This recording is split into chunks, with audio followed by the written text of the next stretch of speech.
السلام علیکم میرے پاکستانی، امید کرتا ہوں کہ آپ سب لوگ خیریت سے ہوں گے۔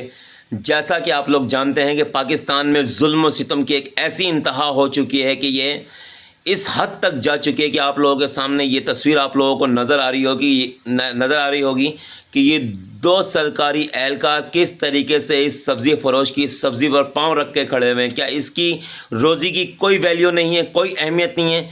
کیا اس انسان کی کوئی عزت، کوئی خودداری، کوئی غیرت نہیں ہے اس غریب شخص کی کہ کس طریقے سے یہ اس کی روزی کے اوپر لات رکھ کے کھڑے ہوئے ہیں؟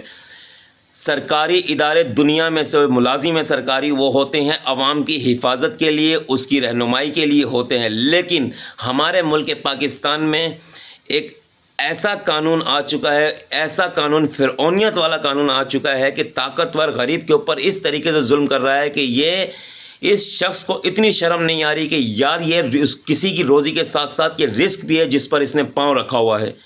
لیکن وجہ یہ ہے کہ ان کو نہ کوئی کچھ کہنے والا ہے اور نہ ہی کوئی کچھ بولنے والا ہے۔ جب تک مظلوم اسی طریقے سے پستا رہے گا، یہ ظالم اس کے اوپر ظلم کرتے رہیں گے، کوئی کسی کے لیے نہیں بولتا۔ آج اس پہ ظلم ہو رہا ہے، کل مجھ پہ ہوگا، پھر آپ پر ہوگا، ایک نہ ایک دن سب پہ ظلم ہوگا۔ اب بھی وقت ہے میرے پاکستانیوں، اپنے حق کے لیے کھڑے ہو جاؤ، ورنہ زندگی میں کچھ نہیں حاصل کر سکو گے۔